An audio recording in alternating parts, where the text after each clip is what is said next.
Thursday, November 5th, 2020 is called into session. Ms. Stowe, would you lead us in prayer? Let us pray. Most gracious Heavenly Father, we thank you for this day, and we thank you, Lord, for the many individuals who work in this school system every day and make the sacrifices necessary to educate our children. And we just ask that you continue to protect them and our students, and that you give us the wisdom that we need tonight to hear all of these reports and to make decisions on them at a later date. And Lord, I just pray as Brian takes my seat in a few weeks that you will just be with him and guide him in his decisions. For we ask these things in Jesus' precious and holy name. Amen. Amen. Amen. All right, informational items. Item A, construction update. Mr. Kozort and Mr. Ballone.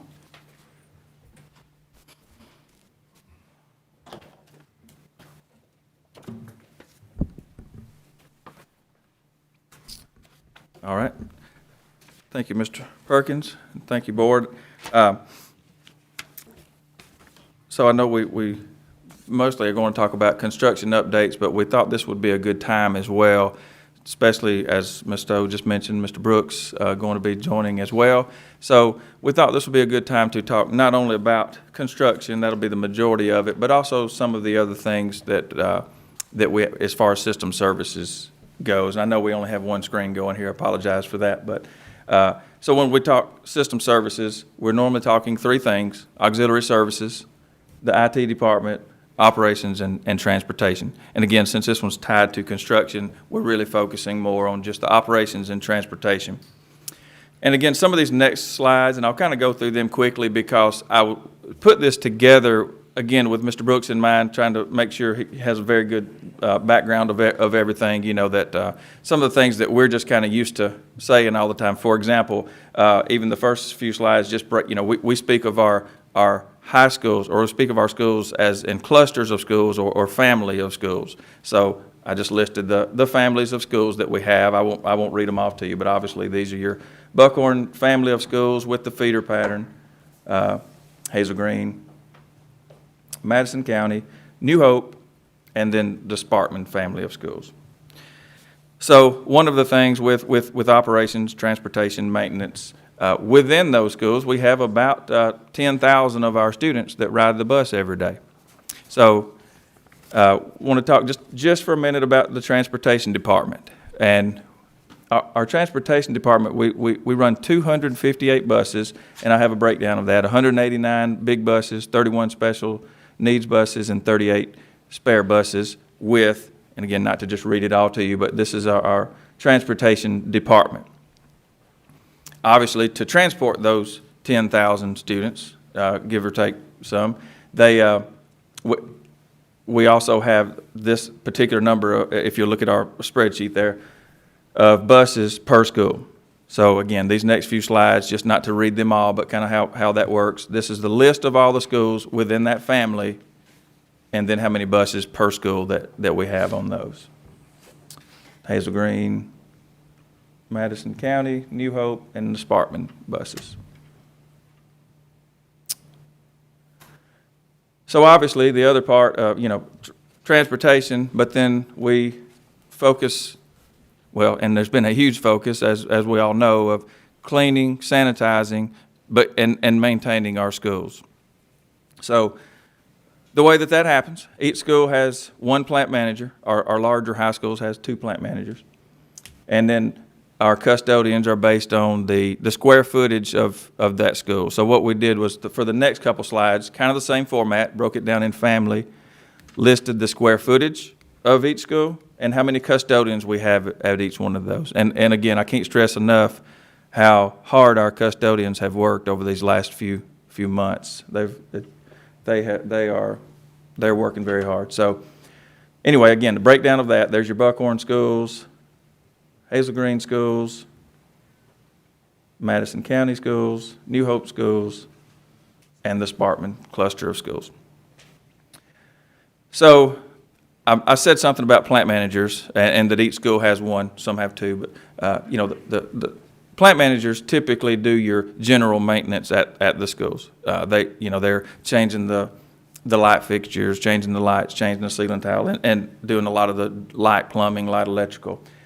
We also, so if something kind of goes beyond the scope of what they generally do, we have an operations maintenance department. And again, I can't say enough about this group of people too, because if you look, and I have them listed here, this is the group of men and women that we have for our entire system. We have 1 supervisor of maintenance, 2 plumbers, 3 mechanical, HVAC, 1 electrician, 1 utility worker, 1 CMP equipment supervisor, and right now we currently have 2 openings, 1 for an electrician and 1 for refrigeration. Now, that's 11 people that work very hard every day to service these facilities. 27 schools, of course, then the virtual school and career academy, central office, TRC, transportation, IT department, and all of those. If you went back to those slides that have the square footage and a number of custodians, if you add all that square footage up, it's almost 3,500,000 square feet of square footage that we have. That 11, again, plant managers and custodians, but then with service, we have 11 people that are serving those. So they work very hard, and they do a wonderful, wonderful job, which then kind of leads to the construction part, because it's 3,500,000 square feet, and we continue to grow. So the next part of this, Mr. Kazort is going to update us on our construction and some of the projects that we have going. Before we transition, does anybody have any questions about that part? Okay.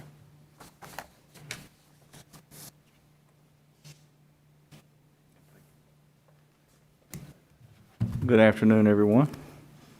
Hope you're having a great day. As usual, just a quick update on our constructions of our capital projects, and I've got a few miscellaneous items on the last slide. New Hope Classroom Addition is 100% complete. The picture you saw there on the left, or see there on the left, was I think in August. So this is the same picture, just a little different elevation with the drone, but that's the bus drop-off area for the students going into the new area. That whole center section is 8 classrooms.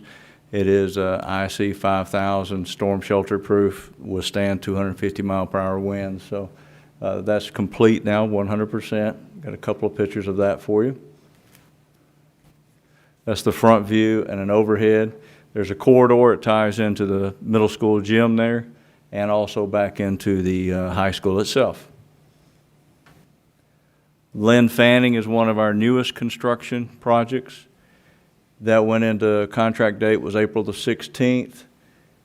The pictures on the left, well, both of these pictures are from July the 30th, just to show you some of the progress they've made. At that time, I think we were at 5 or 6%.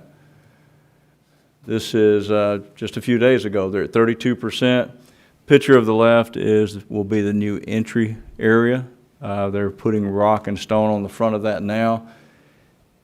Should finish that, I would think, by the end of next week. We'll start getting some sidewalks. We can use it, but we won't have the canopy until we get ready for the canopies on the main construction area. Then that way we have the contractor out there one time. On the right, as you can see, the steel and starting to put the decking, lightweight, the light gauge, metal studs, they start that next Wednesday, so then they'll start taking even more shape. But right now they're at about 32% complete at Lynn Fanning. We are already on sewer, and we have the new water line connected to the building. So we should have eliminated our water leaks, and there again we're on sewer, and that's a big thing right there. Ms. Stowe, a picture of your concrete, since you haven't seen it. All right, so part of the capital plan early on when I took over here, we demolitioned a pod that was built over the top of that concrete. And it has some settlement issues. We think there may be a sinkhole. Who knows what's under it? We've got the demolition down while the school kids were away from the school, but the concrete is remaining. Ms. Stowe, it pleasantly reminds me all the time that I've not finished that one. So I am getting quotes now to get that saw cut, removed, some soil put back in, seed and straw, so we can make it nice for the kids out there. So we're getting quotes on that now. I want to know what's under it. I know it, and you're going to be first, second, right after me. But that's an aerial view of it. We're going to get, Geraldo Rivera out here when we do that, just so that we can have a, You know, we might find Jimmy Hoffa, who knows? All right. entirely possible. Last week, I sent out an email to you with some information where GMC, the architects, through the Alabama Department of Transportation and New Hope, Alabama Department of Transportation has given New Hope a grant to add some sidewalks through the city there. One of the areas is running right up beside, that's Main Street, and I think it's called Oak Grove, running right alongside. I went out and took some pictures to try to make it easier for you to see where it's at. This is Oak Grove, the picture on the left. Oak Grove is the road going along the right side. There's nothing down through there now. That's our ball fields to the left. Our property line is actually about 12, 13, maybe 15 feet. It goes in and out from the pavement. So what they're asking for is the property, which would be about another 12 feet. It won't get into anything that we've got there. It doesn't get into our fencing. I've sent all the information I had in that email, but I wanted to give you some visuals here as well. So the picture on the right is from over the school looking at Oak Grove. So that road that you see running across, it would be just right there from Main Street to that pavement you see on the left. We've got a little better picture. This is an overhead of the school from the front of the school. So there where the arrows are, running right up beside Oak Grove is what they're looking to do. We will have no expense incurred. It's 0.42 acres. I think in the email I told you it was about a half an acre that they're looking at. Then with that, the community, our school, anybody in that area will have a sidewalk along all of our property across the front on Main Street and down Oak here going toward the back. This will tie in, I think it's about another block back into another sidewalk. It comes back around, eventually back around, I think, to their main office, where the courthouse, whatever they may, utility department. So that's what, I just wanted to show that to you so you'd have a visual. This is just for information tonight. I think that will come up for a vote at your next meeting, whether you want to entertain that. It'll be a great addition for the school and for the community, I think. Joe, Yes, ma'am? have they addressed the drainage? You know, that's just an issue in that area. They have. I mean, there's not a lot they're going to do. They're not going to make it any worse. I've looked at the plans that the Alabama Department of Transportation has submitted for that job. So there will not be putting any more water onto our property. Yes, water out there. This here is also helping, and I wanted to point this out. You know, last year we did some tennis courts. We didn't have any parking, but with the help of District 3, he came in and helped us. Picture to the left, you can see all the grassed area. There was a construction site set up. Picture to the right is the paved area now. And with that, that's helped drainage. And like I say, District 3 helped us do that. They've gained 120-something parking spots for New Hope. That's awesome. We're getting it striped here just in the next week or two so that, you know, it'd be more usable. But that has also helped with the drainage. We can control it. That dirt area is hard to tell from that picture there. We have everything going to a dirt area, going into a storm drain, and then going off of the property. So, but we could not have done that without District 3. So if you want to send them out a little. We really need to thank Commissioner Hill for Yes, we do. for that, because the back of the school looks totally different now. It very well has a does, and- finished look to it, so it's very nice. Yeah, he wanted to do that, and they spent a lot of time and energy out there with their equipment to help us get that. Otherwise, we may have a graveled or even a dirt parking area there, so hats off to Mr. Hill. And that's the end of my quick update on construction that we have with our capital projects and the miscellaneous items. Is there anything I might could answer, or any questions that we may have?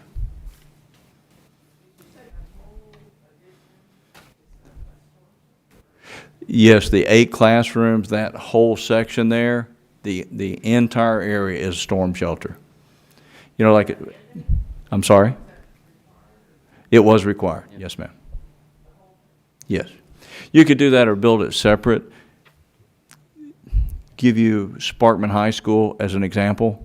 You know, the choir area is storm. That choir area will hold the population of those classrooms. So if that was all classrooms at New Hope, so we would have to build something equally as size to hold that many people. So we just made the whole thing a storm shelter itself. Yes, yes, and I'm sure, and we've put signage there for that throughout the school, so they know which way to go for the tornado shelter.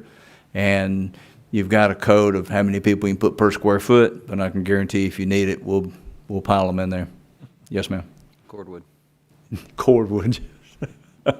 Absolutely. Anything else? All right. Well, thank you for your time. Thank you. What I want to do, I want to switch things up just a little bit. I want to honor our guest time. So what I want to do is we're going to skip over and do informational item C, a presentation of the MOU with Alabama A&M. Dr. Ballard. A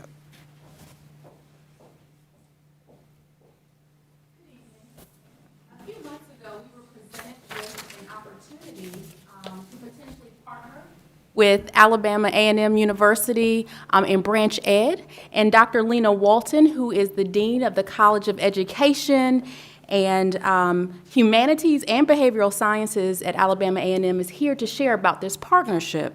Well, this partnership will allow us to collaborate in order for all 3 parties, to include Branch Ed, to really begin to implement in partnership with Alabama A&M a high-quality teacher preparation program with an end goal of supporting our student achievement here at Madison County Schools. So she's going to provide a brief overview of this potential partnership, and towards the end, when she completes her presentation, if you have any questions, she's here to answer those for you.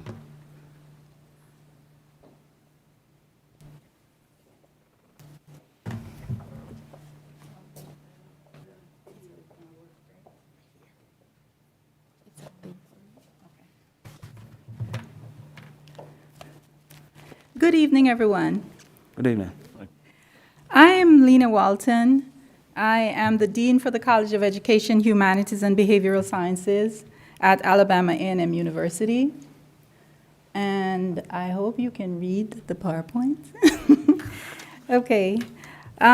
When I came to Alabama A&M 3 years ago, one of my major goals was to be a greater partner with the area schools and to work on bringing the needs of the schools into focus and work on transforming our programs so that our programs can meet the needs of the area schools. And a year ago, the opportunity came to me to partner with an area school and with a foundation, Branch Ed, in order to be a part of a transformation center, and a national transformation center. So I'm going to talk a little bit about what Alabama A&M has to offer, and then I am going to talk a little bit about Branch Ed. So Alabama A&M has 5 academic departments. The College of Education, Humanities, and Behavioral Sciences at Alabama A&M has 5 academic departments. We have 4 colleges. And included in the College of Education, Humanities, and Behavioral Sciences, there is the Teacher Education and Leadership Department. So that's one of the 5 departments. In that department, we focus on preparing quality classroom-ready teachers to become leaders of their discipline and to equip them to meet the diverse needs of all P-12 learners. We have several certification programs across the spectrum And I left with Dr. Ballard a list of the programs that we have in the college. So if you want that, you are able to get it. We are CAPE accredited, nationally accredited, our programs, and all our programs that we offer are state approved. Starting in 2019, we received funds from the state of Alabama for improving minority population of teachers across the state. And so we developed a program called Males for Alabama Education, and that has been running for 1 year, and currently we have 9 African-American males going through the program. We graduated, actually we started in January. We graduated 2 African-American males in May, and we have 9 additional males going through the program. Actually, our funding is a capacity of 7, so we have exceeded the 7 because we realize that some people, it's a scholarship program, and some of the students didn't need all of the scholarship that we had set aside for each of them, so we split it up and, got more males in. One of the things that's different about that program is that any student who receives a scholarship from us, they are required to work in an Alabama school for 2 years for every year they receive a full scholarship. So we're trying to put them in the classrooms because sometimes when we give student scholarships, they just go elsewhere. We also, in response to the Literacy Act, we also sponsored a faculty member to become a trainer, to be certified for dyslexia and the science of reading training. So as I said, one of my vision was to create a program that meet the needs of the students. We're also proposing a master's program that will deal with micro-credentialing in dyslexia. Now here's where I am going to be challenged. How do I get that red thing to work? I'm going to introduce to you Branch Ed.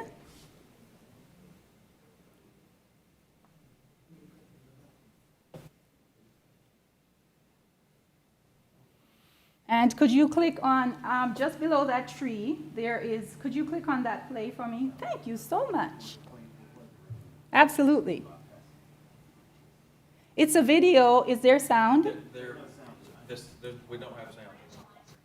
Just coming out of the. I can hear it. We can hear it.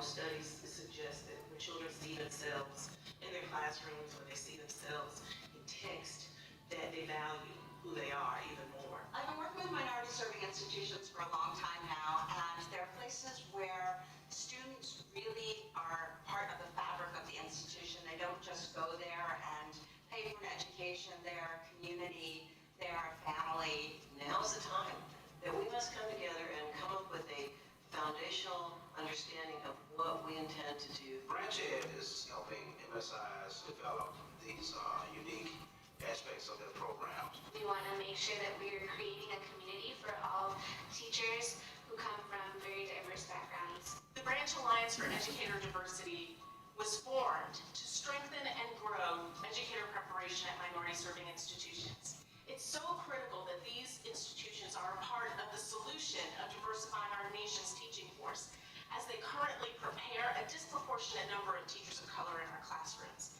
It's not just about their production of teachers, it's also about their expertise and experience in training educators who can bring about student outcomes for all children.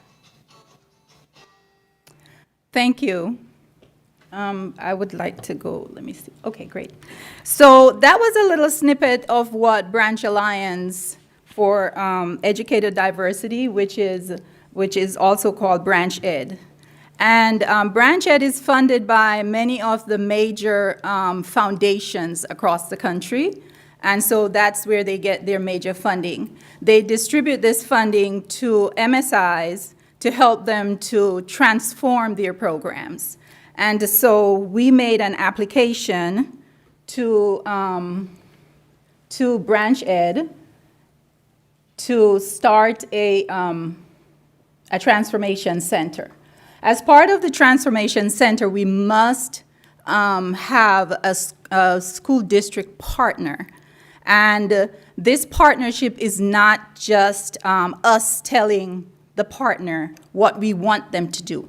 It is about the partner looking at our program with us, looking at what we do, how we do it, how we are impacting P-12 learning, and saying to us, this needs to change in order for it to make sense for our school system. And so that is what the MOU is about. The MOU is about looking at our teacher education program, and we're looking at it from 4 different perspectives: the quality of the teachers that we produce, the sustainability of whatever we put in place, how we scale the program, and the impact that it is going to have. So there are those 4 major objectives are what we are looking at. I'm just kind of condensing a big, thick document for you. And so when this opportunity came up, I actually spoke with Dr. Ballard and put it on the table for her to have a discussion to see whether or not your school system would be able to partner with us. So when we joined the center, we have to make an application. Once we are accepted into the application system, then and we sign all the MOUs, it's a 3-year commitment. Over the 3 years, we work on different aspects of our transformation. And so what we've done so far is to take all of those objectives. We've taken months and months looking at our own program against the criteria that are in those objectives. And we're doing a backwards mapping of where we want to be and where we are now, looking at projections based on the objectives. And so once we had that done, we were asked to select or ask for a partner, a district partner. So Branch Ed began working with us, and we've been through that process.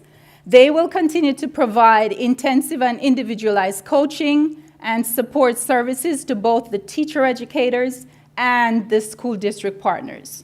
School district partners work alongside, this is kind of what is in the MOU of what is required. School district partners work alongside AAMU to interrogate the AAMU teacher education program and make and implement changes in teacher preparation. So we want to give you some of the responsibility of saying these teachers are being prepared at a high quality, and when they go into the classroom, they are ready for you in the classroom. Travel to meetings hosted by Branch Ed is required at least twice per academic year. So I have to put that on the table because I know that I am very transparent. I don't want to get into the MOU and the agreement, and then I say, oh, and guess what? You have to travel twice a year. So I'm putting it on the table that travel is required. Funding is provided by Branch Ed to the school district, and it is intended to cover costs incurred for work on the project by the school personnel. And I think we have a $350,000 grant, and we were required to provide 10% to the school district over 3 years. And any travel hosted by BranchEd is paid for by BranchEd. Any activity hosted by Alabama A&M University is paid for by Alabama A&M University. We did not put line items in your $35,000 budget. You are going to have to decide how you want to spend it based on what you're doing with us. BranchEd, this is their second cohort, and from the first cohort, they have learned quite a bit. And so they're using what they've learned in order to help us. For example, if we look at the second bullet, the first cohort achieved 77% of target on effective data use. So we are going to be collecting a large amount of data from our students and using it to make decisions, as well as 77% and 83% on high-quality teacher educators and relationship with P12 partners, respectively. So one of the foundational things that they tell us is that a partner has to be a partner. I think I said that before. A partner has to be a partner. A partner is, this partner is integral to whatever is being done. And if the partner is not working well, or if we are not working well with the partner, it will not work for the program. With respect to the indicators of sustainability, the cohort has attained 77% of target. So overall, that cohort is meeting or exceeding performance in the majority of the categories of measurement. And we would like to enter into that transformation center. And finally, Alabama Agricultural and Mechanical University is excited about this partnership, which will be mutually beneficial to both our organizations and be a model for other state partnerships in ensuring graduates from educator preparation programs are fully ready to assume teaching roles in P12 schools. I will entertain any questions.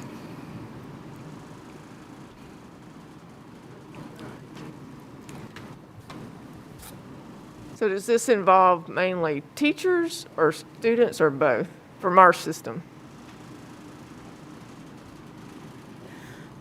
This will involve our teacher candidates, our faculty, and selected teachers who are selected by the superintendent or whomever is tasked with doing that, as well as 2 liaisons. So the involvement of the teachers is not as in-depth as the 2 liaisons. But for example, if we develop, say, a program or a set of assignments that will take our students into classrooms, our candidates into classrooms to do observations or to support the teacher in any way, that the school system has a hand in saying what exactly that is supposed to look like. So that will entail having conversations with teachers who are interested in working with us. Does that answer the question? Okay.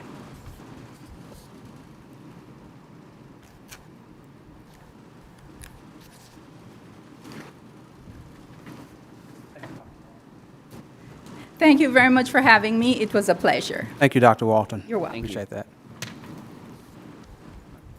All right, informational item B, instructional update, Mr. Solly.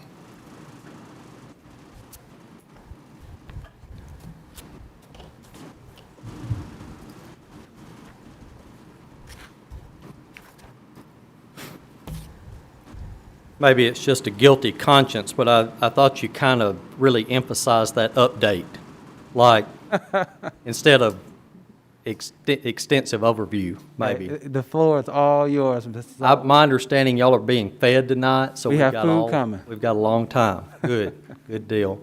Well, I do appreciate the opportunity to talk about our instructional department, and something that certainly, learned a good bit over 34 years is this is a people business, and it's all about how good your people are you get to work with. And so I just wanted to share, I won't go into depth about their roles and responsibilities, but hopefully hopefully you know these people. And I'm blessed. I get to come work with great educators every day. It makes it exciting to get up and come to work. Larry Sharp's a good friend, and he told me a long time ago, he said, Tim, hire people that make you look good. And the people that I've had a chance to bring on board certainly works hard they have to work extra hard to do that. So I appreciate their efforts in making that happen. But this is our general ed staff here, our special services staff that works with our instructional department, and then our federal program staff. Those three groups there, we work under one umbrella. We do have some specific tasks that, is unique to their areas of expertise. But again, I just cannot tell you how much I appreciate their efforts and coming together to really work as one unit, and to make education just happen in Madison County and not working in silos and making those things happen. Along with the instructional team I get to work with every day, I'm also really honored to get to work with our district staff. So, it's a lot of fun to get to come work in a building where you have quality people. So many of them I'll try to point out during this presentation that, there's things that pretty much everything we do instructionally is touched by another department in some shape, form, or fashion, and they are just always ready to step up to the plate and help do everything they can to make it happen. So really just appreciate everything they do. The decisions that we make instructionally are guided by kind of these three things here. The first part of this is our pillars of excellence. And you'll see in that mission statement there, that foundation of everything that we do in our school system, there's really 4 key components to it. And the first of those is that we create high-quality public schools. I think now approximately 2/3 of our schools have been recognized as Blue Ribbon Schools of Excellence. I suspect the other third of those, it's only because they haven't tried to do that yet. When they try, I believe they'll do that, because I think they're all Blue Ribbon schools. All of our high schools, all 5 of our high schools are ranked in the top 60 within our state. So we know that the end product that our kids are experiencing is high quality.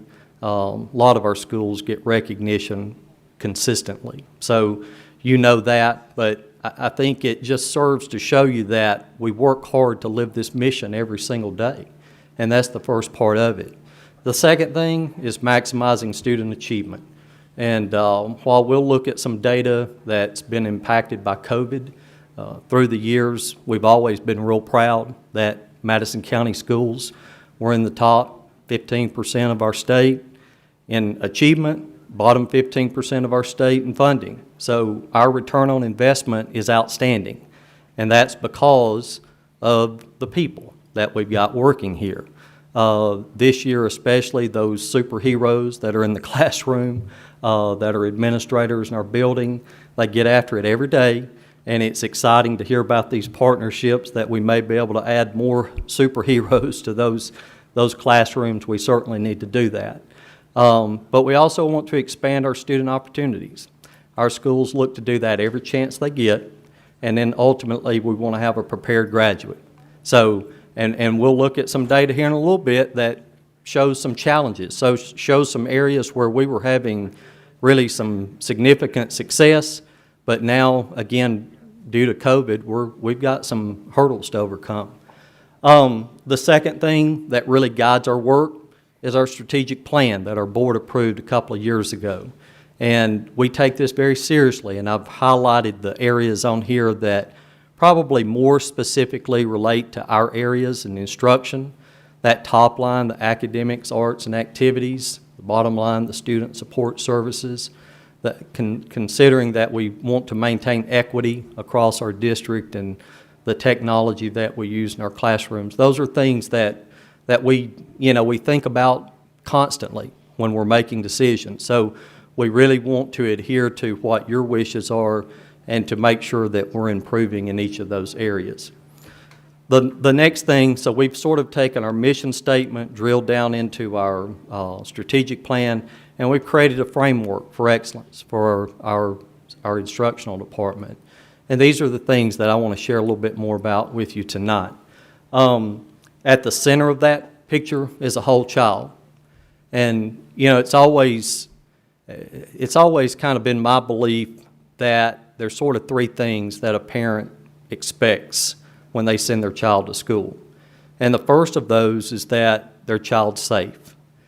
And we've always sort of thought about that, a couple of years ago, it was more safe from school shootings and things of that nature. Obviously, COVID has added a whole new dimension to safety that we never experienced. But a lot of times we think about it from a physical safety sort of thing. But there's also that emotional safety piece that we have to be very mindful of every day. And that's really the first piece in educating the whole child, is making sure that they are going into an environment that they know is safe, that they're going to be safe from bullying, from harassment, from being ridiculed, from physical safety, all of those things. Our board's done and our construction and operations people have done a fantastic job in making our schools much safer places. But that's a minimum expectation that our parents have, and it's really the first leg of that whole child education, is making sure that it's safe, making sure it's a healthy environment, making sure that their health and their needs are taken care of, because kids can't learn if they're hungry, if they don't have sufficient clothing, if at home they're not, they don't have utilities, all of those sorts of things. That's one of the things I'm most proud of Madison County Schools, right? And it's because we've got great people, but I think, one of the things that really makes our system special, and it's probably a little more unique to a county-type district, is, our schools are community-based. And the people who work there, and, they take ownership in that community. And so it's not unusual at all, and y'all have seen it in your interaction with schools, I know, but it's not unusual at all for a school to wrap their arms around a kid and whatever's going on with them, and make sure that they're meeting their needs. But that's really the first leg of that whole child education. The second part of that is having a supportive environment. So, it's really the second expectation of a parent. When your kid comes home from school, how'd your day go? Hey, my teacher said I did a really good job on this. My coach complimented me at practice today. I mean, as a parent how your heart swells up when you hear that, and you hear that there's an adult in that building that has taken special attention with your child. And that's the kind of environment that we strive to create within our schools. One, that there's appropriate relationships between adults and kids, that's supportive, that they know, again, that they're going to be treated the right way, and that their talents are going to be, they're going to be highlighted and stuff. And then the third part of that is really, I guess, instructionally speaking, is making sure that they're challenged and engaged every day, that learning is relevant to what they're supposed to be doing with their life and what they feel like their life is about, that we're focused on mastery. We're not just focused on, putting information out. We're focused on kids mastering things and stuff. So when we think about that whole child education, that's what we're looking at. Safety, supportive, challenging environments. And these are just some of the things that our school district has put in place to make sure that happens. Our social workers have, again, and Mr. Traywick was here somewhere a while ago, but Dr. Ballard, Mr. Traywick, they work with so many of these services here. And again, just, I mean, they have a heart for kids and have worked so well with these different people to ensure that they're doing the kinds of things that it takes to really create that whole child environment. But, you know, we have the mental health coordinator now. We still have counselors from Wellstone. Our special ed department's been just beyond pleased with the local school resource teachers that we've been able to add through staffing this past year. It's really made a difference in allowing students to stay in their community and go to school rather than being bused an hour across the county and, you know, having to go to school with kids they're not going home with and stuff. So that's something that has really made a difference. Our behavior specialist with special ed, again, you know, all of these things play just a huge role, and you can read those there. The second part of that instructional framework is our professional learning communities. And I promised Mr. Perkins I wouldn't get on my soapbox here because I could stay here about a day and a half if you'll let me. But 3 years ago, as a school district, we made a decision that this was the direction that we were going to go.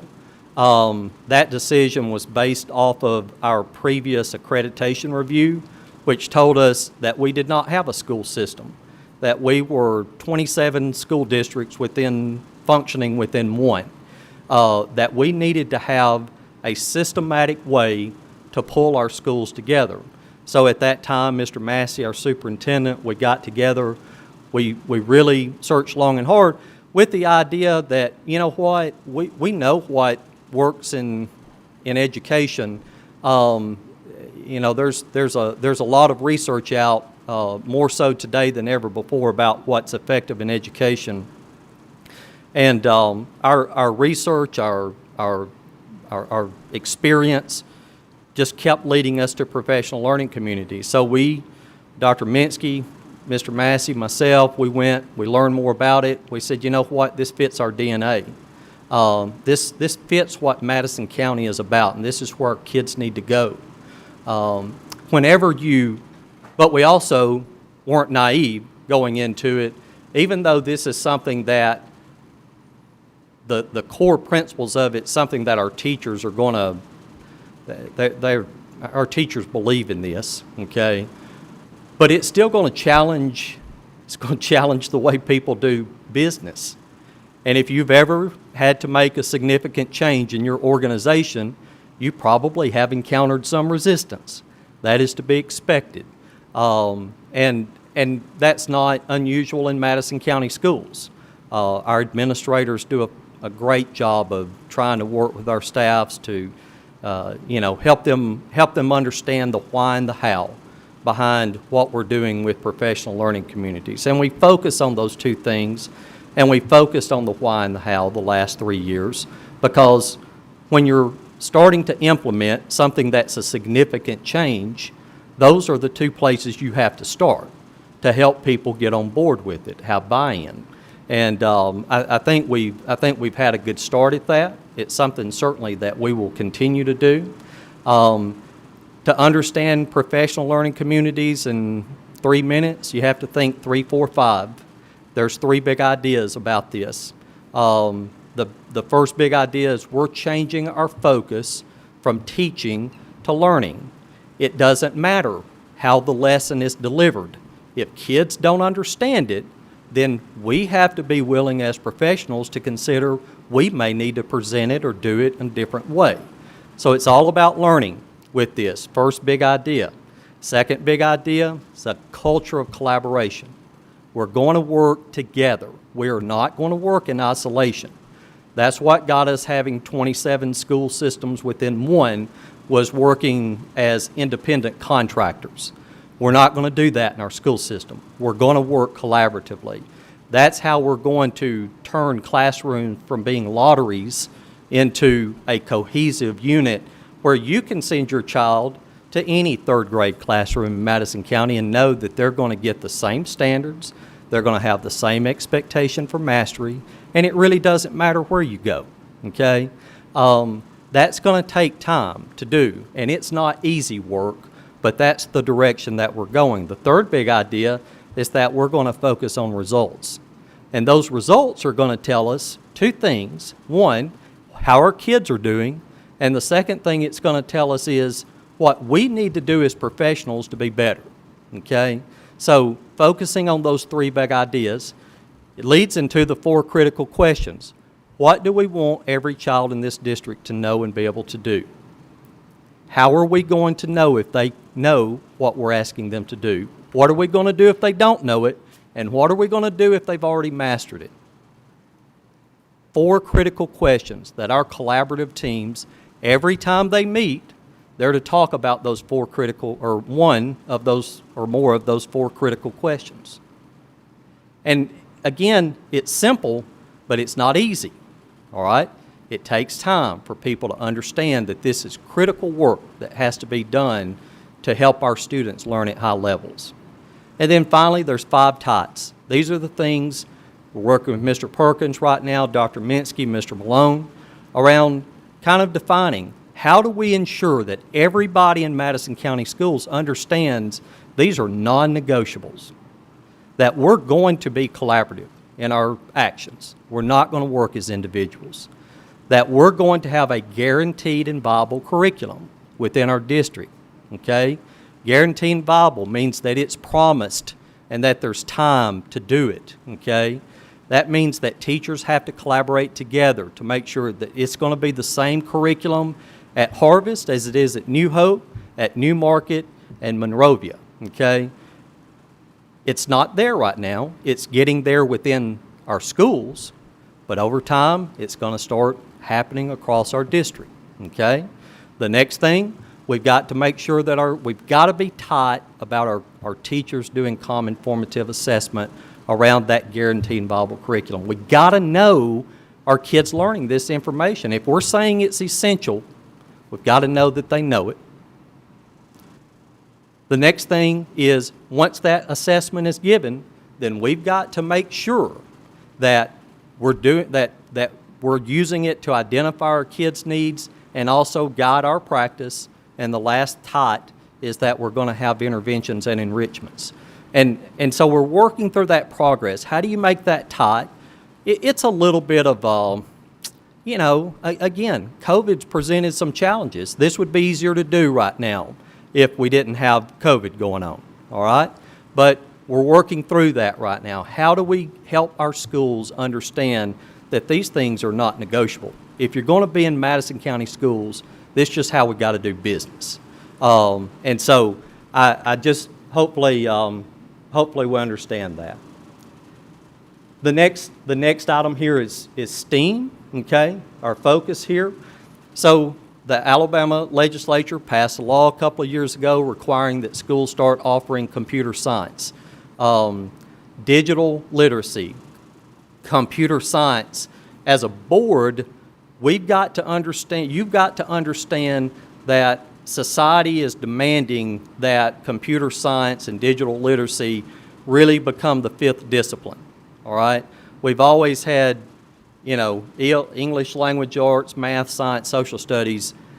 There's 5 disciplines now. There's 5 things that a kid, to be a prepared graduate's got to be good at doing, okay?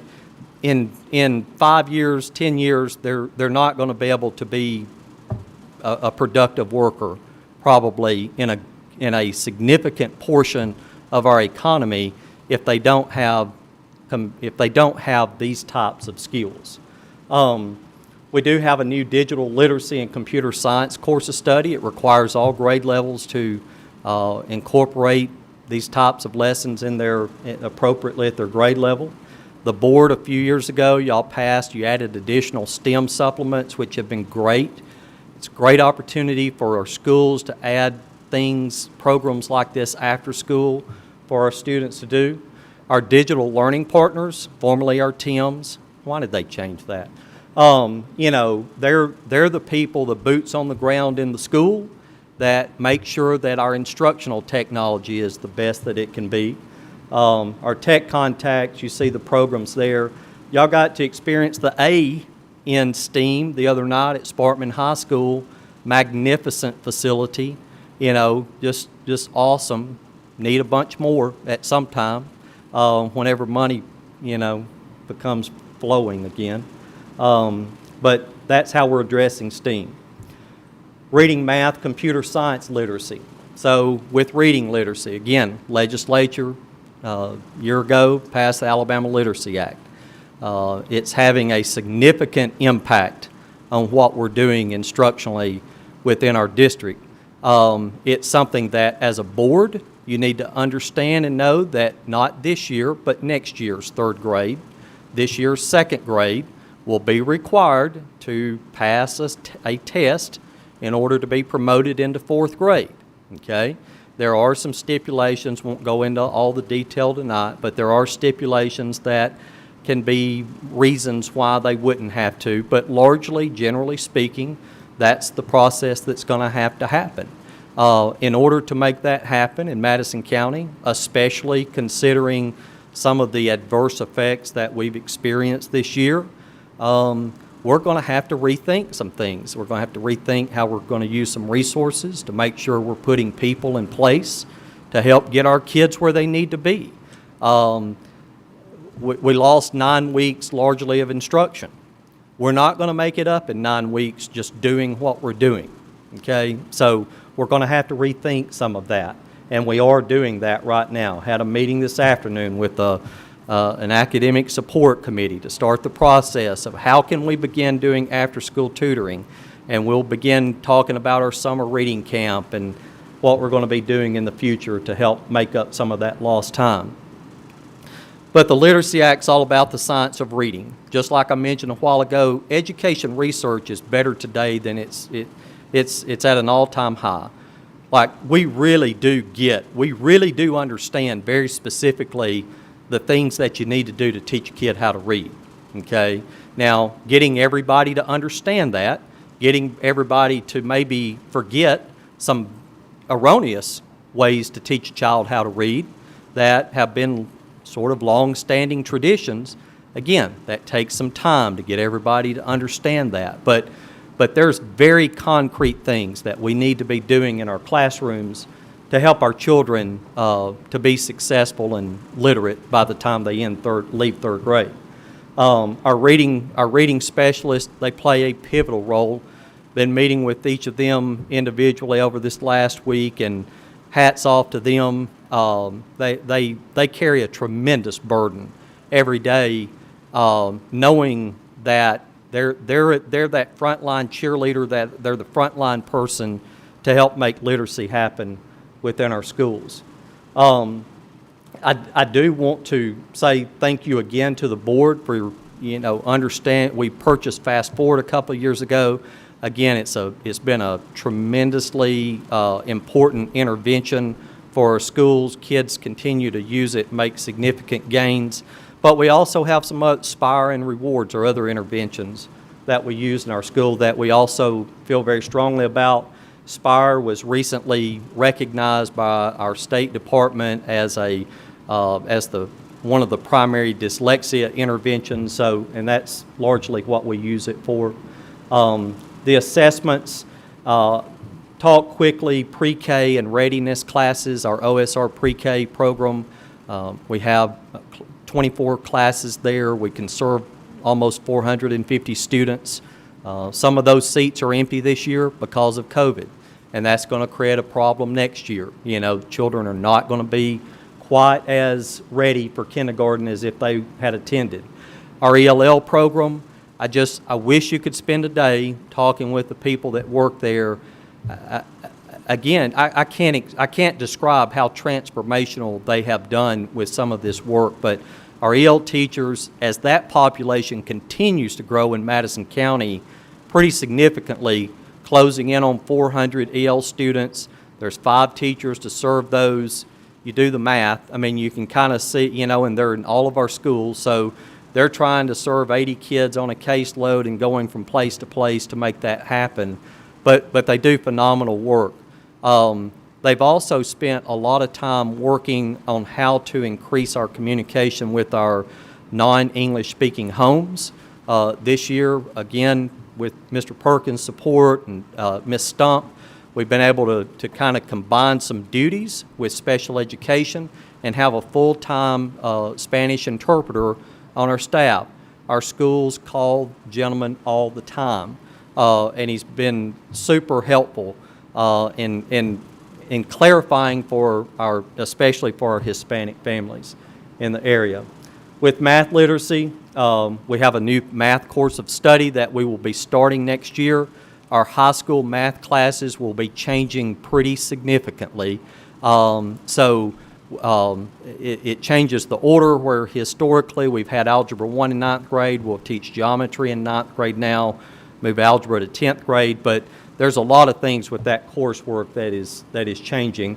Of course, an adoption, textbook adoption will come along with that. Ms. Fisher is working on that, and we'll bring that to the board for your approval this spring. And then the other programs there that we are working with. College and Workforce Ready. We've sort of adopted these three progressions of this: awareness in the intermediate grades, exploration in the middle grades, and preparation in high school. A few things as it relates to workforce supports I want to highlight. We have one career coach in our system, Katie Jewett. We have, again, thanks to the board, we've been able to add some additional counselors into our high school, and those people, that's part of that responsibility that they have, is to help our kids get college and workforce ready. So do a great job with that. A couple of years ago, we added work-based learning teachers to each of our high schools. One shares Madison County and New Hope. The first year of that program, we had over 500 students that were working during the school day. Their salaries they earned exceeded almost $1.2 million those students earned while going to high school, and contributed back into the economy and making that work.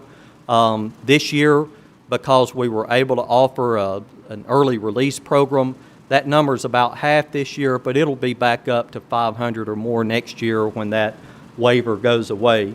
Our Jobs for Alabama Graduates, we've moved that to New Hope High School. It was housed at the Career Tech Center.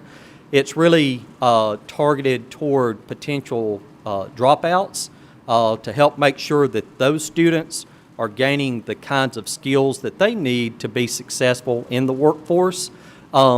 We felt like having it on an actual campus would, we were having some difficulty getting kids to travel to come to that kind of class, so we just felt like it'd be better having it on a specific campus, and New Hope was gracious and, really kind of welcomed it with open arms. Our Career Tech Center uses a simulated workplace, so when our kids go to class, it's a job. They sign in, they wear a name badge, they have to perform every day in their class just like they're going into the workplace. We're credentialing more kids now than ever. Mr. Romine put together the handbook. I think it's with your stuff there to talk some about our programs. College and career readiness, advanced placement is a big deal in Madison County schools. Last year, we had a little bit of a dip in testing because of COVID. About 80% of our kids who were taking the classes actually wound up taking their tests. In spite of that, we had over 1,000 qualifying scores.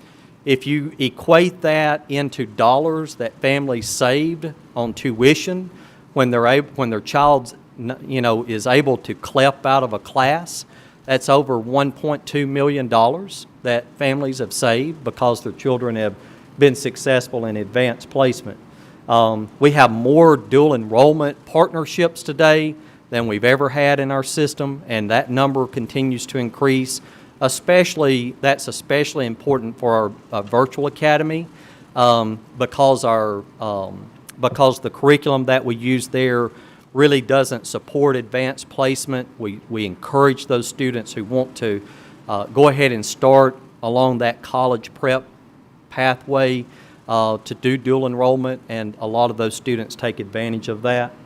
Our schools encourage FAFSA, which is the opportunity kids have to sign up to check for scholarships and able to get money based off their economic needs and stuff and everything, and then the counselors that we've added there. Standards-based grading, that's coming. We do that in kindergarten right now, but we're going to be looking, we would have started this year working toward making this happen in first grade, not the year to do that. So we'll be hopefully being able to do that next year. Career Tech is going to start doing some standards-based grading. They're working toward that in some of their class. Think it makes a lot of sense with that curriculum. One of the things that we get comes up a lot is that little message there at the bottom. Our mission is to ensure all kids learn at high levels. It's not to identify students who learn fast or learn the first time something's taught. And we'll talk some more why that statement is so important in just a minute. This is our current reality. Some of this is not the data that we're usually sharing here. But I did want y'all to understand just where our kids are right now. I think it's important that we attack this eyes wide open. But when we think about who is doing remote, you see that in the elementary grades, about 21% of our kids are doing remote learning now. This is based on second 9-week numbers. That number is a little higher first 9 weeks. Grades 7 and 8, about 25%, a little over 40% in our high schools. You can see we decreased that number by about 5% from first 9 weeks to second 9 weeks. This is a staggering number, but it's one our schools were very aware of. Last year, at the end of the first 9 weeks, there were 988 failing grades, okay? That's not individual students. That could be one student. If they failed 5 classes, that 5 would be in that 588. At the end of the first 9 weeks this year, we had over 4,000 students who had a failing grade. That's an increase of over 300%. That is in line with what our schools have been talking about. And again, I appreciate Mr. Trawick and Dr. Ballard. You know, we knew this problem's coming. They start brainstorming. They come up with the idea of putting an at-risk letter to go home, notifying parents, say, listen, your child is not being successful doing remote learning. Now, all of those kids are not remote Fs, okay? There are students, that's every F, so there are some of these kids sitting in class in school that failed a class. That does happen, okay? But I would say the majority of these students are remote learners. But the letter going home, we need to meet with you. As the parent, we've got to meet with you to discuss this and discuss what's best for your child. And a lot of our principals have indicated that parents have sent their children back based off that knowledge and just a better understanding now, 9 weeks in, how schools are handling COVID, how schools are, what remote learning is doing, and maybe what their child is not able to do through remote learning. And I really debated on putting this up there because I don't want this to be in any shape, form, or fashion a reflection on the teachers of these subjects or the grade, whatever. This has probably very little to do with the teacher in a lot of respects. But I did just want you to have an idea of the subjects that kids are not passing right now. Okay, so geometry, 150 of the Fs were in geometry, okay? Surprise, math is hard, and it's harder sometimes when it's done remotely, okay? English 11, I may have been one of those, I don't know. But career prep, kind of a shocker there a little bit. It's a graduation requirement. Kids have to pass career prep to graduate. I'm a little shocked at that one. Middle school math, again, something kids kind of struggle in. I looked at Jim Snell pulled a report for me with every failing grade in Madison County. I looked at every one of them to see which courses were kind of the hot spots, I guess. So at least we can start having those conversations. I also looked at an F in our grading scale. You know, we need to change it some point in time, but it's a 10-point scale for every passing grade, and it's a 60 or 59-point scale for failing. So there's a pretty wide range if we say that a kid gets an F. You know, there's a pretty wide range there. So really wanted to know how many kids are close to passing, so 55 or higher. And about 1,000 of that 4,300 have a 55 or higher on their report card. 1,400 have less than a 40, okay?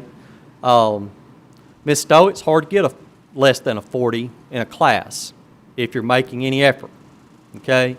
As a former teacher, and, you know, you think about what it takes for a kid, and a lot of these grades, unfortunately, are 10s and 20s and stuff.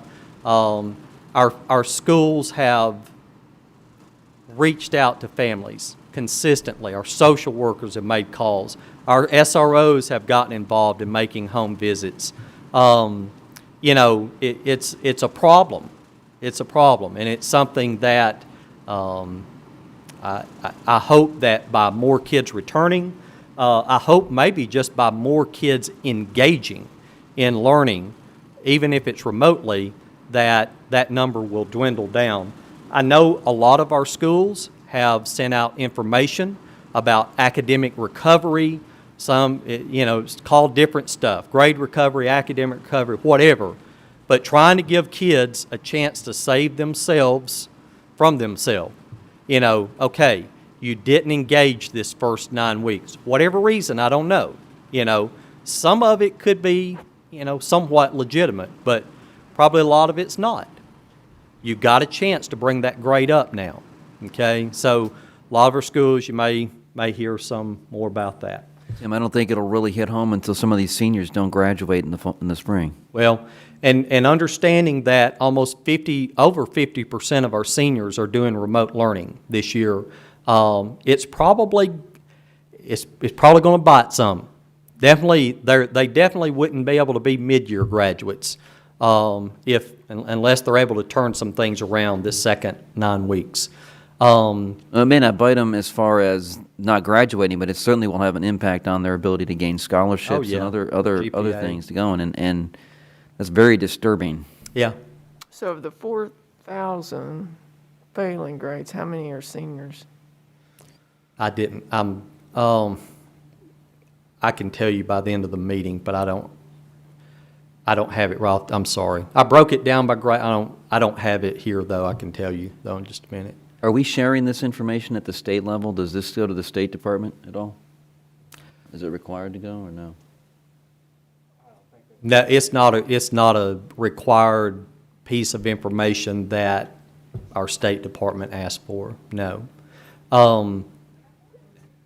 I can assure you, in talking to regularly most of the districts across North Alabama, they're experiencing very much the same thing. You know, it is a disengagement, and it's just a challenge. I mean, it's a challenge to get some of our students. And I would say out of that 4,000, I mean, just again, I obviously didn't sort it out by name, but scrolling through, kids' names are together, so you see a lot of times where it's three, you know, one student has multiple failing grades, so it's not 4,300 different kids.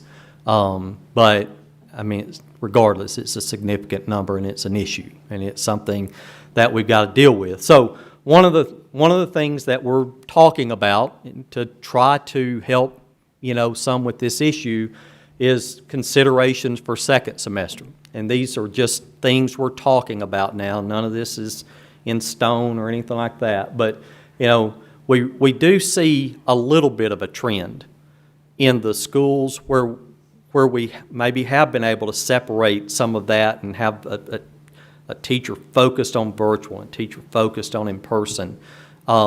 Very limited, probably not as much at the high school level, but in those elementary, middle grades, we're seeing a little bit of a trend there that they're able to, the kids are not performing as poorly where we've been able to do that. Again, the high school data, I can't say that it supports that. Just it's kind of, you know, there's issues across the board there. But we do think, at least in that K-8 realm, we've got some limited evidence so far that may be truly designating people to do these jobs, and it makes sense. You know, we've talked ad nauseum about this. This is something we want to do from the get-go, and we're doing it in most places, but there's still a few places we've got to work on. The second bullet there requires students to designate for the next semester. We're not doing we really don't want to do a 9-week transition.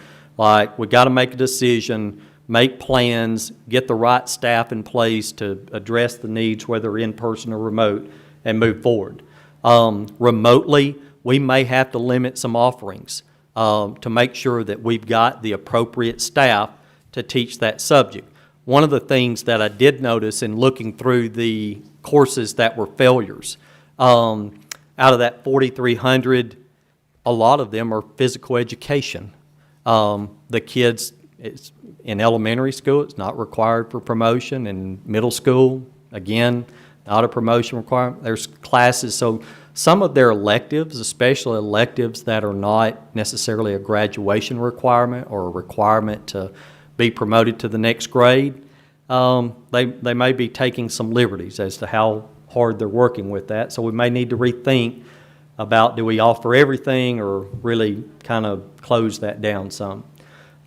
Consider using other virtual curriculum. So whether it's offering Odysseyware, whether it's, some of the schools haven't engaged with PLP, so maybe they want to give that a shot. Or if there's other things we need to look at, I think we have to be open-minded to consider some other things. And then possibly developing some more restrictive attendance policies for kids.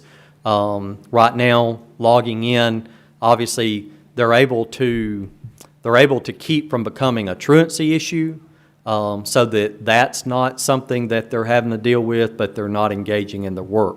One of the things we have to be careful there, while I think everybody would like to see us have more restrictive procedures around attendance, I don't want to create another nightmare for teachers to have to keep up with and figure out, did Johnny finish 50% of this class, or, if they worked on another class today, just making sure all that stuff happens can be a bit of a challenge. But those are some of the things and that we'll be looking at to address this issue. Some other data that, again, is not exactly what we want. This is Dibble's data. I looked at this from last fall, last winter, and then where we are in fall of this year. So you can kind of see, we put these arrows here to show you the cohort of kids. So in winter of last year, our first grade was 70%. In second grade, starting out, they're at 62%. So you kind of see what that is. Another way to look at this, now this 78 would be a different cohort of kids, but that would be pretty consistent with where we would want, it's pretty consistent where our second graders are at the beginning of year, and they're at 62%. Now, this 49 just kind of hangs out there like a bad penny. It's just, not pretty to look at. But there are some reasons for that. And obviously, again, losing 9 weeks of kindergarten at the end of the year, that is when so many of those early literacy skills that are tested at the beginning of first grade are really solidified.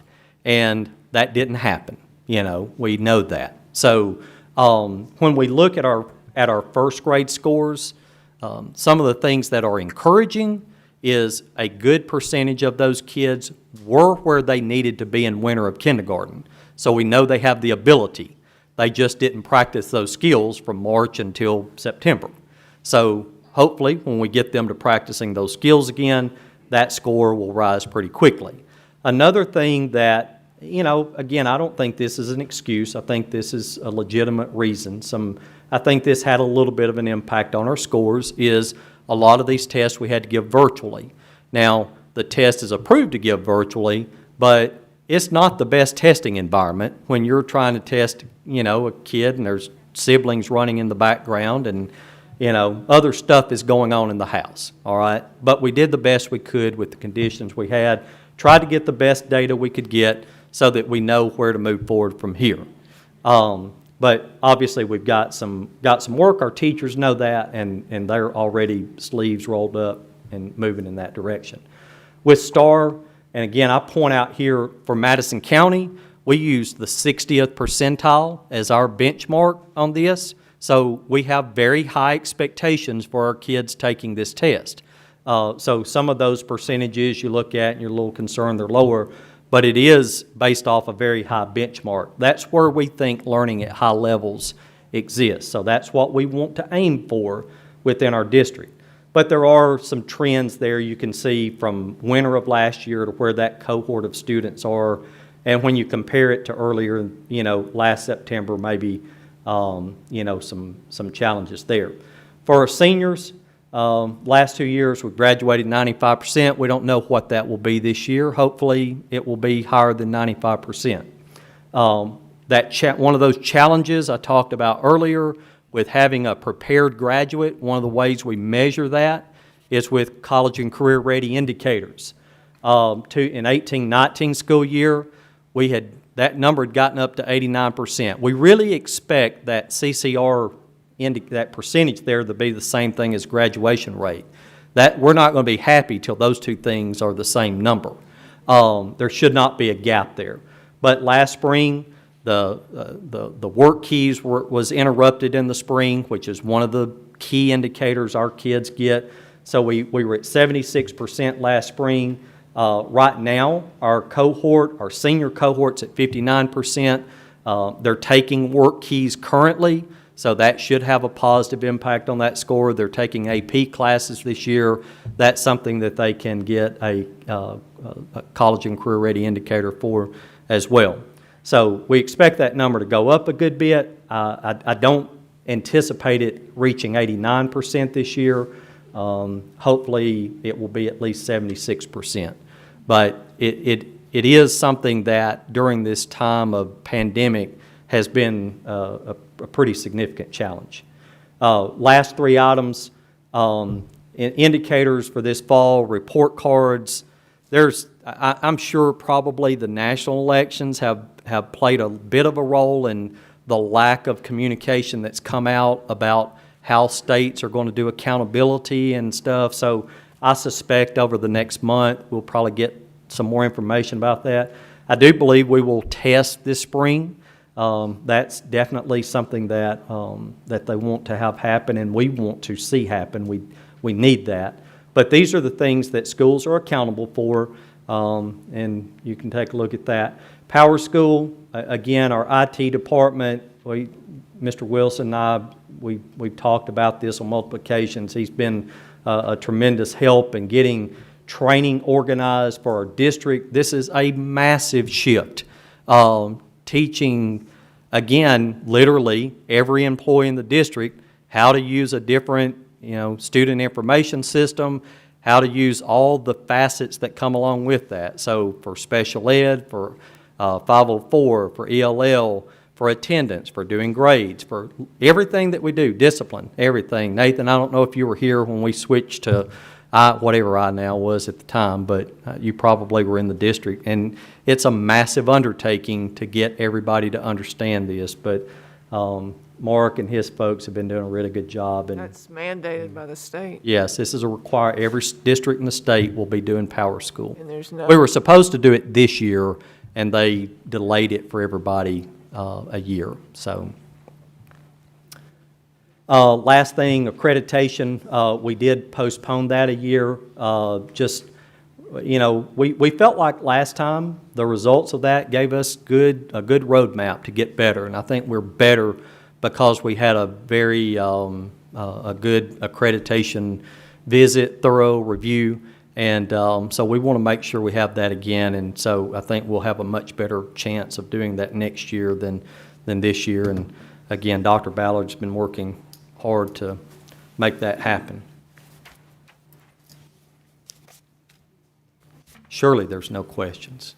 On the 4,000 that are failing, or is there a portion of those people that just haven't shown up, like we've lost them? No. If they're not showing up, they would not be logging in. That would become, if they never showed up, okay, probably after 10 days they would be withdrawn from schools. If they never show up on campus, never log into a course online, anything like that, they're probably withdrawn, okay? But everybody in here out of that 4,000 should be somebody at some time that has engaged, they're still on a roll in a school. So there are just some that, other than making some effort to log in every day, they're not making much greater effort than that, though. So the percentage of people of the failing grades, the 4,000, whatever, it's primarily remote learners, would you say? I would suspect that. I mean, that's the major difference over last year, is we have 30% of our kids doing remote learning. I wouldn't know any other reason why a significant portion of our in-person students are not passing classes right now. I just know across the schools that I represent that it's kind of an ongoing theme that they say that the students that need to be in class the most have chosen to be remote, but yet they might log in, but they're not doing the work. Well, and to tag onto that, I was told Monday night by one of our principals, high school principals, that the kids have figured out that they don't have to do anything till 9 or 10 or 11 o'clock during the day and get 2 hours in and they're done. And when I saw you up there, you're talking about the more stringent attendance policies, that I think that's probably something we need to look at for these remote learners, and making them log in at a specific time in the morning, making them check in at a specific time throughout the day, and because I mean that, to me, that was very disturbing when I heard that from a high school principal, that the reason these kids aren't staying at home is because COVID, and that's not at all the reason. The reason is because they figured out that they can put in about 2 hours worth of work for school and be done. Well, it's a pretty safe bet that 55% of our senior class is not, in a situation where COVID is the main reason. Mm-hmm.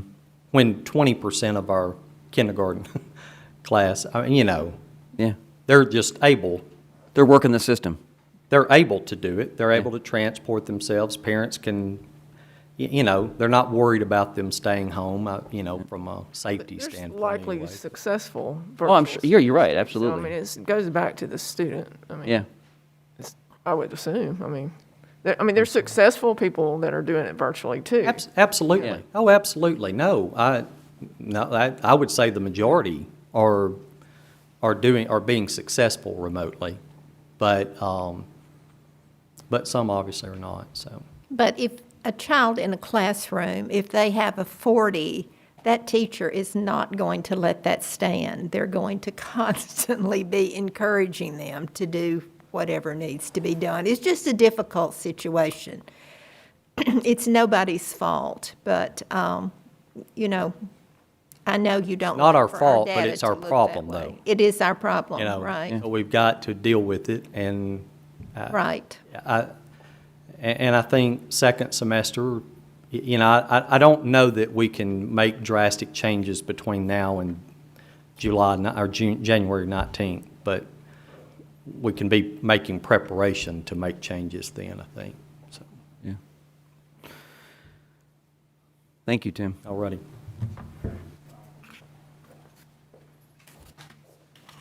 Item D, DOT Technology Grant. Mark?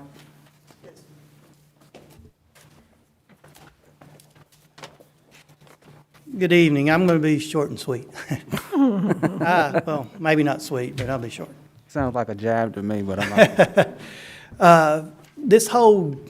For almost a year now, I've been working on a grant opportunity. It's called a RUS grant. It's Rural Utility Service from the USDA. And what the grant was envisioned for was distance learning. And it's not distance learning like we're doing here with the Google Meet. This is high-end HD quality distance learning. And the whole grant included $891,000. And I found out, this letter is dated August the 20th, that we were successful in getting that grant. And they told us not to tell anybody for some period of time, and they finally released that a couple of weeks ago. So now it's common knowledge. We won the grant. Our match for the grant is $116,000. And what this grant will do is we're going to provide distance learning opportunities among our schools. So, for example, high school, and I just looked up a couple of courses that I'd be interested in. At Sparkman, they teach a class called The Great Wars. I was always a history buff. So now what we could do, they don't offer that class, let's say at Madison County High or at New Hope High. So what we can do with this equipment is place that equipment in the teacher's classroom, and then we can remotely deliver that to New Hope and also Madison County High or even Buckhorn. We could put it anywhere we wanted to. And the students would sit either in the library or a small conference room wearing headphones with microphones, and they would literally see everything that transpires in the class. They'll talk just like we're talking in this meeting. So that's one opportunity for it. Another one I saw which would be good was discrete mathematics. I thought that'd be a good offering. So students could take that. But what it'll do, it'll give us the opportunity to have any class we teach at any school be remote learners on the other school and be really a member of that classroom. And for elementary, they said, well, that's great for high school, but for elementary, what we can do too, and we're shooting some ideas back and forth in the office, it could be a third grade project from Legacy about their pond, or it could be, let's do a litter campaign, which third grade class picks up the most litter, and they could go back and forth. The robotics teams could work back and forth. Any team we have, chess teams could work back and forth. But the opportunities are just amazing with what it can do. And for the grant that we're getting, we were the largest one in the state to get it. Only one other county in the state got it, and that was Greene County, Greene or Houston, right in that area. But they got like 500,000, so we got our 900,000. So I was quite proud of that. But it's a long, drawn-out process. And now we'll have to come before the board to vote on it, of course, and that's why I wanted to present it to you. And we'll probably start trying to put equipment in around January is our goal. And hopefully, if we can do it quick enough, is have the program completely operational by next fall. But it's just a great opportunity, and I thought we had a chance at it, and wow, we got it. So I was quite proud of that part. But if any questions, just let me know, and you can contact me now or later on if you have any questions. Equipment in every single classroom? Well, no, it'll be sets of equipment. It's pretty big equipment. Like the big part will be two of those big panels. So a student on each end won't have to really focus in. They'll be able to see the image big and large, and notes will appear on there. And so a student will be sitting 5 feet from a panel that size. So it'll be like they're just in the classroom. We're going to have a big set like that. And then we're going to have a smaller set, too, for every school as well. So if it's just one-on-one instruction, or if a mental health counselor wants to talk to a student, they can wheel it into the nurses station, and our mental health counselor down here can talk to them back and forth. And you'll actually be able, with this kind of equipment, see facial expressions and see the demeanor of the students, unlike just on a phone call or something. And one other piece I was able to get, which this is what I'm really super excited about, is we was able to incorporate this, a full-blown HD recording studio, yet to be determined where it goes. But what Mr. Solly and I have been talking about for a couple of years now is some of this high-quality professional development we do, we can record that now, build a video server, and say, hey, I missed that. How do I use Gmail? Boom, you pull that lesson up, and you can see a presentation from one of our leaders on how to use Gmail for anybody that needs that kind of a tutorial. That sounds like what we did about a decade ago with the Access program. We had the Polycom systems. Is that kind of similar? It's very similar, Okay. but it's a lot more advanced and a lot simpler than all that was, because we had all the H328 standards and all that. This will literally be, oh, Miss Jones's class. I tap my button and boom, I'm in Miss Jones's class. Okay. So we think it's going to be a great opportunity for a lot of kids. And we can actually deliver any class we want to any location we want to. That's what I'm excited about. So this all managed within Madison County. It won't Correct. be like Access program managed. We can go outside with it if we want to. And like the state, every month I get this big long list of like 30 things for digital field trips. And we've never been able to really get involved in that. Sure, we can watch it on the screen, but we've never been able to interact. Now our littler grades, they can actually interact with somebody like Dolphin Island. They do like once a month down there. and the zoo in Washington, Smithsonian. They do these things every month, and we've never been able to do that because we just haven't been able to have the equipment.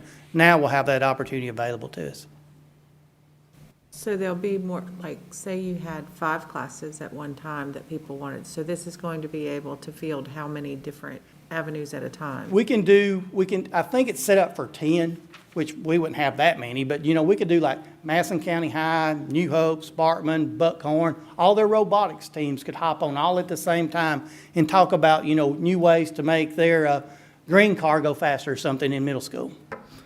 So it'll do what they call a multiplex, where you have multiple locations. Questions? Awesome. Sorry, we budgeted in the match, right? Yes, ma'am. Miss O'Bannon took care of that part for us. Sounds good. Awesome. Thank y'all. Thanks, Mark. Thanks, Mark. All right, other business?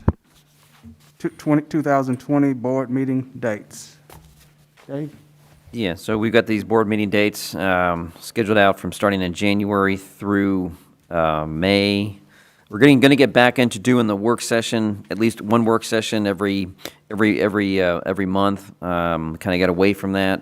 A lot of things were moving and with the COVID and all that stuff. So we're going to get back to doing the work session plus one regular session a month. If we have a situation where we have to do in a special session like tonight, we will at the work session. All I would ask is take these dates back, look at them. If it looks like there's going to be a problem for anyone, let us know. But I think these are pretty good dates.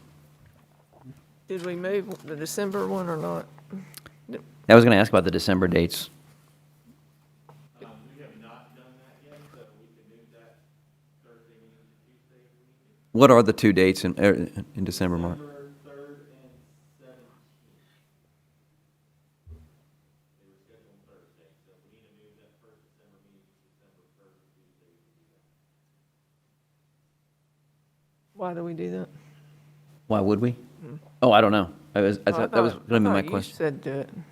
I thought we had some board members who were not going to be able to make it. Oh, that's right. The 3rd is, I will not be here that evening. I'll be down, yeah, you're right. I wasn't thinking that. That is the, thank you, which reminds me, that is the AASB winter conference down there. I will be down there as part of the resolutions committee, so I'll be down there for that portion of it.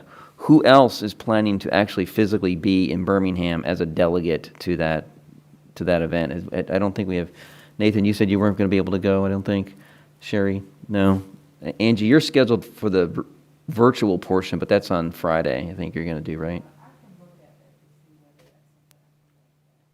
Okay, we need to know by Friday.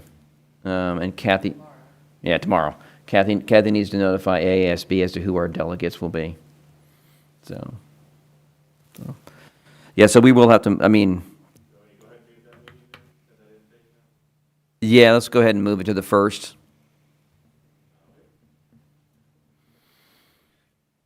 Okay. And we'll formalize these dates at the 19th meeting.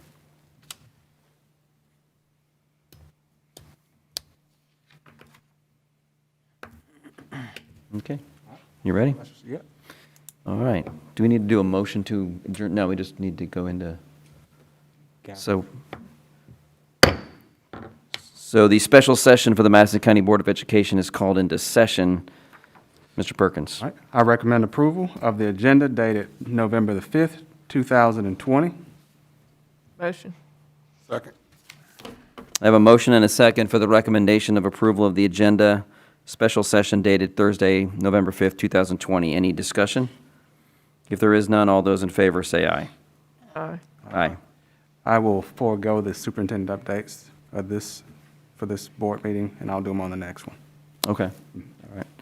So we do now have to go into an executive session. We have a student discussion, and you have the paperwork to go into executive session? And we also have some litigation things to discuss. Litigation for eminently likely. Okay, so we have that.